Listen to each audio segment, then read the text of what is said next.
So, I've actually got two stories that I think are worth hearing, and they're both related to each other. My name is David. I used to work late nights at Aga's Station convenience store, out in the middle of nowhere. This was forever ago, which I'm only mentioning because it was back before every establishment had state-of-the-art security systems and cameras covering every square inch off their property. It's not like security systems didn't exist, more so than it wasn't much of a priority. Plus, the owner was cheap. But anyway, I didn't care because the job was laughably easy. The most difficult part of working there was, honestly, the owner. He legitimately had the mind of a goldfish. We'd have the same two arguments multiple times a week. And it was almost like this guy forget what we argued about every time Beckers. He'd constantly repeat himself, bring up things we'd already addressed. But whatever, here's everything you need to know. Most nights it was just me in there, from 11 o'clock p.m. to 7 o'clock in the morning. And the place didn't see much traffic. That's a booty. Anyway, one night, I'm pretty sure it was during the week. I was doing what Ty always did, leaning against that counter with a magazine in hand, trying to prevent the boredom from putting me to sleep. It was really late. I don't remember exactly what time it was, since each store had the remarkable ability to lend all the ungodly hours of the night into one lump of misery. But the store was dead silent. You know that faint buzzing noise those old fluorescent lights make? That waste-only noise? I'd hear in hours, and my brain had gotten numb to it, which I guess explains why I was so startled when the front door chimed. I looked up and there was a man walking in. He was this tall, 30-something looking black guy with an above-average build. My first thought was ex-pro elite. But then I looked at him a little more closely. Here's the thing, and I can't overstate him. Jarring this was. He was quite literally covered in blood. Or I guess it could have been red paint, but I knew it wasn't. It was everywhere. There was a huge splatter across his chest, not to mention the streaks on his fists and arms. It was a cartoonish amount of blood, which is why my brain took so long to process it.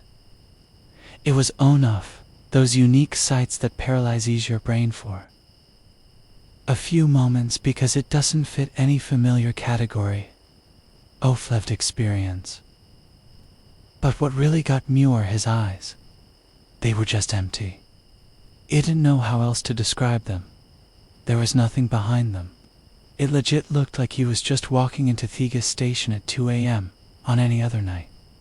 He looked perfectly normal. Like he was relaxed and almost bored.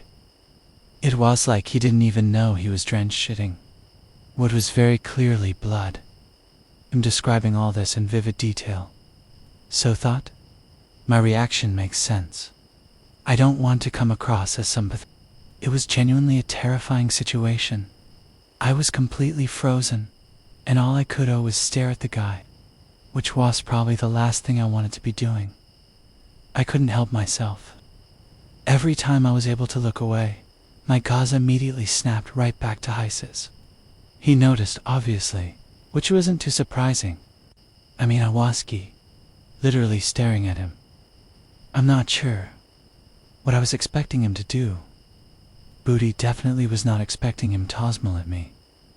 And then he said, "Calm, ace anything, don't worry. It's not my blood." As if that was supposed to make him feel any better. It didn't. My brain immediately started the emergency alarm stat. This guy is a murderer. He might have just killed someone. He might kill him. Those were the only thoughts running through my brain, and I was freaking the underscore out. But then my survival instincts kicked in, and I started acting like everything was normal. I nodded at him like he had said something normal, a booth with her. And I buried my head back in the magazine. I watched him walk through the aisles like nothing was wrong. He grabbed some random stuff and came up to a pay. I was actually kind of surprised. He wasn't going to just steal the items. I probably would have let him. I rang him up, careful not to look him in the eyes. The nightmare was almost over. He paid in cash, didn't say anything else, and left. The door chimed and he was gone. As simply as that. The second I heard a car engine start somewhere out in the parking lot, I grabbed the phone to call 911. I told them what I saw, and I tried to describe the guy as accurately as I told them I didn't really know what had happened, but I was positive that something happened. The dispatcher was asking some clarifying questions when everything went sideways. I was mid-sentence when the door chimneyed again. Great. Another customer. That was the last thing I wanted to deal with. But I was wrong. It wasn't another customer. It was him again. The guy I was, in the middle of reporting to the police. He looked absolutely furious. He hung up the phone as fast as I could, but it was too late. He knew what I was doing. He must have seen me through the window. He stormed up to the counter and started demanding to know if I'd collect the cops. I denied it, but he wasn't buying it. Not even a little. Things escalated quickly. He started cursing ATM, telling me to mind my business, and that he knew I was lying. I just put my hands up and didn't say anything, trying to diffuse things as best I could, but there was nothing I could do. His voice was getting louder, and those empty eyewear suddenly filled with rage. At first I thought he was just going to toil at me, but I saw it a second too late. He jumped across the counter and attacked me before I could do anything. I don't mean he climbed over it. I mean launched himself across the counter, tackled me to the ground before I could even react. In all of 2 seconds, he went from screaming at me to strangling me, and I was fighting for my life. I thought I was going to die. I had never been in a physical altercation before that night, and I was certain this guy was trying to end my life. It thrashed around wildly, kicking, scratching, biting even. I was just trying to survive. I could feel his blood, or whoever's blood. It was all over me, smearing my clothes and face. We were still rolling around on the floor when I resorted to my final option. I screamed that I had a gun, and he wasn't afraid to use it. A complete bluff, of course.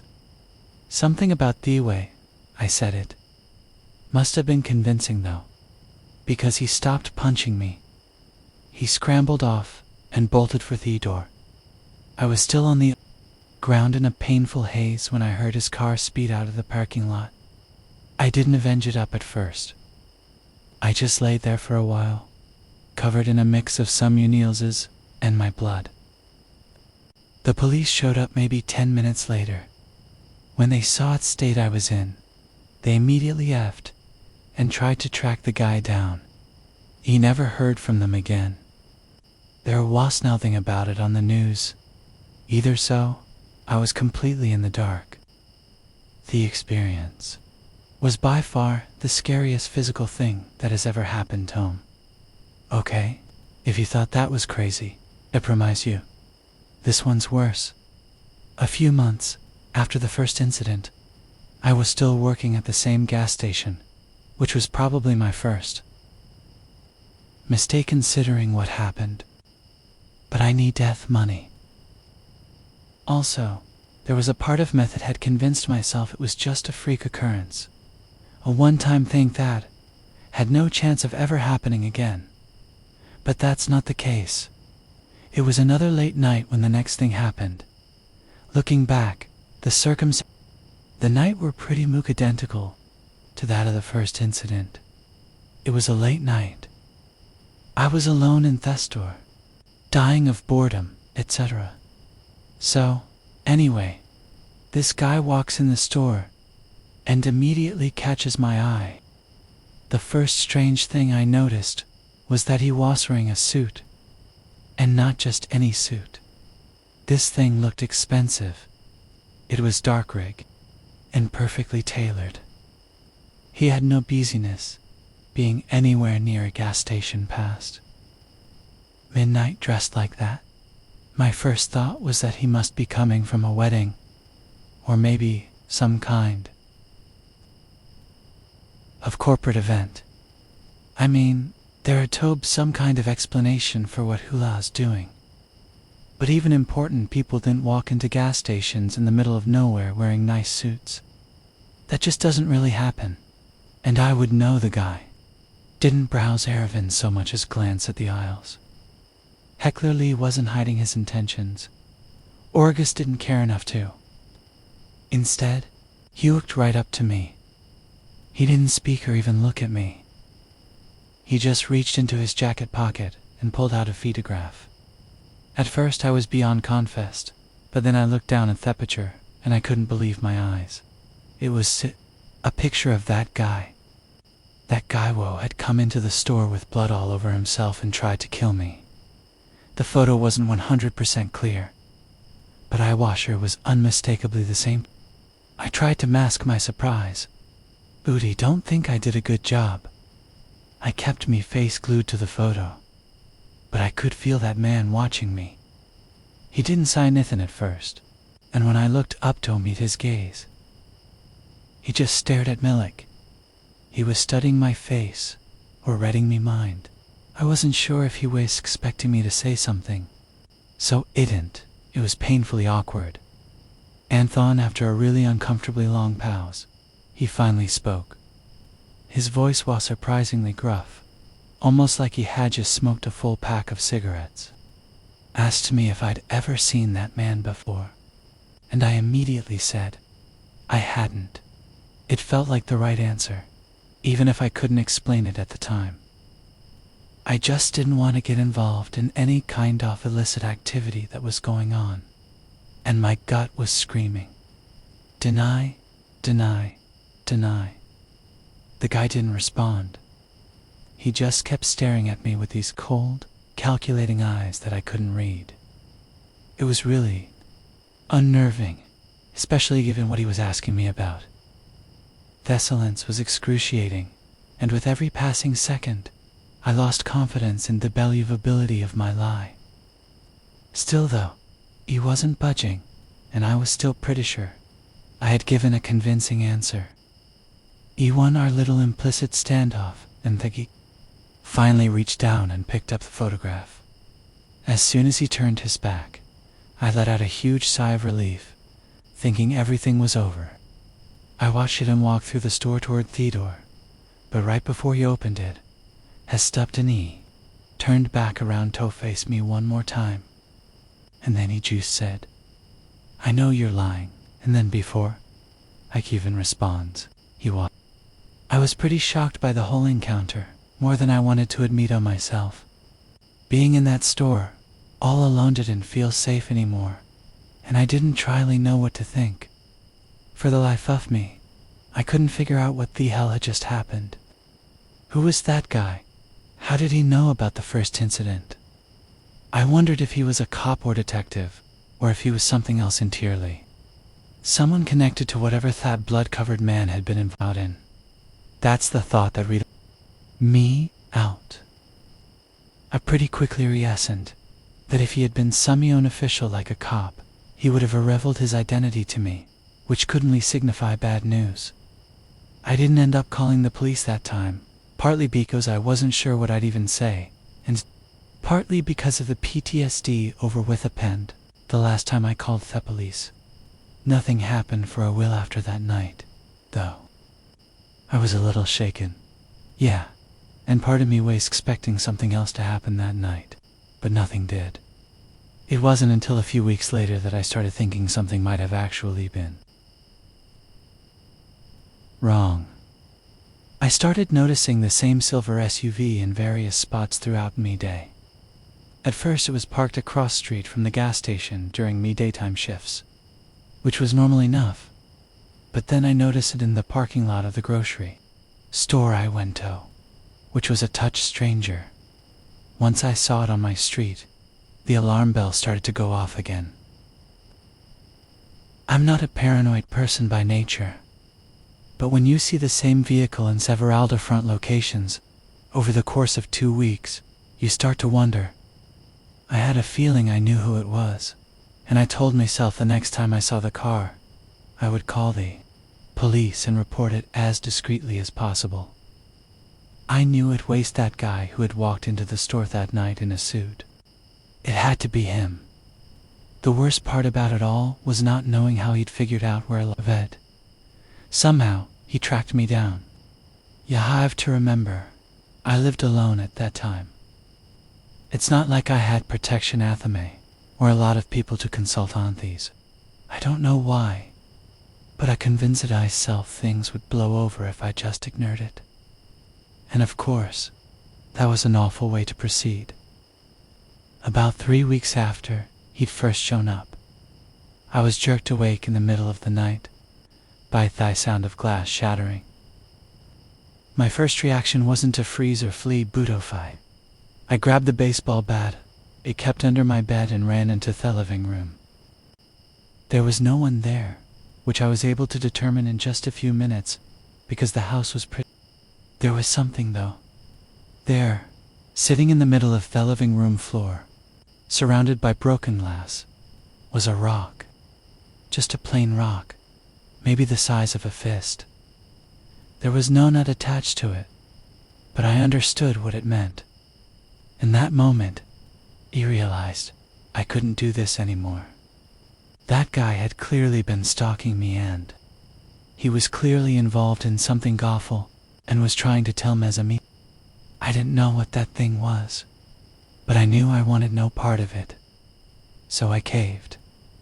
I quit my job the next day and started looking for other places to live. It took me a little over a month to find a nondescript apartment a few towns over, and I figured that was good enough. In that moment, I didn't see the SUV one time, but my mind was made up, and nothing happened after that. I was finally at peace, and I was actually able to find another job relatively easily. He ended up moving again, not even a year later, this time way out of state, and that was that. But I still think about Both's experiences from time to time. Even though the first encounter was probably more life-threatening, it's the second one that gets me. I was never able to figure out why someone would go through all that trouble. Stalking, harassment, intimidation. Just because I'd called the cops on someone covered in blood. The only explanation I could think of was that he somehow thought I had a connection to that first guy, and I was harboring him, or sheltering him, or something. It's been years and I've accepted that I'll probably never figure out the truth behind any of what happened. This happened about 8 months ago. The night in question, I was heading back from a job site about 3 hours from my house. I was beat. The job had taken longer than expected, and I didn't have the amount of caffeine in my system such exhausting work required. By the time I got back on the road, it was already past 10. I know a 3-hour drive dozens, too intense, but I had been working so hard that even the simple task of keeping my eyes open was a chore. Plus, my truck is several years. I don't drive a fancy vehicle with assisted driving or anything like that. So, it's not like I had the comfort of knowing my car would help with the drive. About 45 minutes in, I knew I needed to stop. My eyelids were doing that thing where they just kind of drift down on their own, and I was having to physically shake my head to stay alert, so I pulled into the next gas station off the highway. It was around 11 o'clock. At that point, I filled up my tank, smoked a cigarette, and kind of stood there debating what to do. I still had over 2 hours of driving ahead of me, and I knew there was no way I'd make it. So, I'm a deathy decision to take a quick nap and finish the drive afterward. I drove to the corner of the parking lot and turned my engine off. I was just going to go to sleep for a few hours right there. I've slept in worse places. It didn't seem like a big deal. I was out almost instantly. When my alarm went off, it felt like I had blinked and an hour had passed. I still wasn't fully rested. Booty was definitely more alert than before, which was good enough for me. The lot was completely empty now. There had been at least 2 other cars there when he pulled in, and they were both gone, without as much as a second thought. I started my truck and pulled back on Tath Highway. Things were fine for maybe first 20 minutes. The highway was dead, and I was kind of zoning out. Not falling asleep per se, but just letting muscle memory take over. I was essentially on autopilot. At one point, I realized my truck was making noises. It actually took my brain a few minutes to process what I was hearing as abnormal. That's how zoned out I was. I turned the AC down so I could hear things more clearly. There was this faint thumping sound coming from somewhere behind me. I turned it around a few times, but didn't see any loose items bouncing around in the back seat or anything like that. I figured it was just something shifting around in the truck bed. One of my tools. Maybe. Beyond speculating, there wasn't much I could do. The situation didn't really warrant me pulling over, so I made a mental note to check it when I got back home, and I kept driving. The sounds continued, though. It actually started to bother me, and I ended up cranking the radio to drown it out. A tone point. I slammed my hand against the hood of the truck and cursed out of frustration. Strangely, that seemed to work. For maybe 10 minutes after that, things were weird. I was relieved, not because the noise was worrying me, but because it was genuinely ticking me off. Adrenaline from getting so worked up had woken me up a bit more, which was a good thing. But that increased alertness had cleared some of the brain fog, and I started thinking about how odd it was for a sound being made by an inanimate object to stop so abruptly as a result of my outburst. I had already eliminated possibility that a faulty part in mid-track had been making the sound. So the fact that slapping the hood could have caused it to stop was such a weird coincidence. I was in my head about it, debating whether I should stop or not, when out of nowhere, I heard a deafening crack'em from directly behind me. It was not a normal sound, and it definitely wasn't a normal crack either. It was more like a crash, like someone had thrown a rock against one of my windows. The next 30 seconds were pure chaos and terror. It turned around in shock, and what I said made me lose control of my vehicle. There was a person standing in me truck bed, banging on the glass divider between the truck bed and the back seat with one of my tools. It was dark, but I could clearly see him, who was banging on the glass repeatedly, like a wild animal trying to claw its way out of a cage. The way he was moving was truly barbaric. I can't overstate that enough. I swerved uncontrollably, partly out of fear and partly to try and shake him off. I lost control of the truck and started spinning out of. I genuinely thought I was going to flip, but all I could think about, waste maniac, who was trying to smash his way through the glass. I somehow managed to wrestle the truck back under control and I skittered to a halt halfway between the right lane and the shoulder. I was too disoriented and terrified to think about how lucky I had been to avoid Oric. And the moment my head stopped its spinning, I ripped off my seatbelt. I didn't know what came over me. I'm not the bravest person, and I wasn't armed, but I knew I wanted to do something. I couldn't just sit there. I had to confront the psycho in the truck bed. was even still there. I threw the door open and ran around the truck. As I was approaching the truck bed, I saw Eamon in a hoodie climbing out. He jumped onto the ground and started running forth Treine, off the side of the highway. I chased him for a few seconds before realizing that was a terrible decision. It was pitch black out there. I had no idea if he was armed, and we were completely alone. Wherever my about half confidence had come from, it didn't last. In a matter of seconds, I was terrified all over again. I ran back to my truck and sped off without even looking back to see where that guy went. I drove for a little while and then pulled over again to inspect the demigodo in my truck. My brain was genuinely in shock. I couldn't think straight and it started to feel what I can only describe as a panic attack. I calmed myself down and got out of the truck. The glass divider was destroyed. It wasn't completely shattered, but there were so many cracks in it that one more forceful impact would have taken it out. I climbed into the bed of my truck to see what he had been hitting the glass with, but something caught my attention before I could even figure it out. There was a foreign object in there that I didn't recognize. It definitely wasn't a tool. It took me a few seconds to realize what I was looking at. It was a trash bag.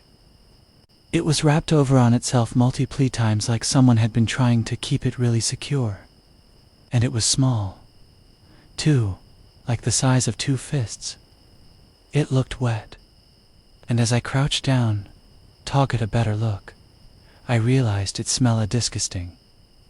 It smelled rancid, like a rotting meat or food. I didn't want to touch it, but I needed it out of my truck. I needed to be as far away from that bag as possible. So, as gingerly as I could, I grabbed it and quickly kicked it toward the Treine. I didn't give things another thought. Immediately got back in the driver's seat and started driving away. As I was spilling out, I looked down at my hands and realized they were tinted slightly weird. The bag had been coated in something red that was now all over my hands. It was a cunning, but there was nothing I could do besides drive. I rubbed my hands on me jeans and tried to just make it home without going insane. I ended up keeping the incident to myself. I didn't involve with police, and it wasn't until weeks later that I even told my friends about what happened. I couldn't stop thinking about the encounter for days afterwards. I got a friend of mine to fix my glass a few days later without asking questions, and that was pretty much that. But I'd be lying if I said I wasn't affected by what had happened. Looking back, the only explanation that makes sense is that he climbed into the bed of my truck while I was asleep at the gas station. Which makes sense, because I don't have a bed cover. But he must have been lying completely flat there for most of the drive too. Otherwise, I would have seen him. I've never been in a life or death situation like that before. It was by far the most terrifying thing I've ever gone through.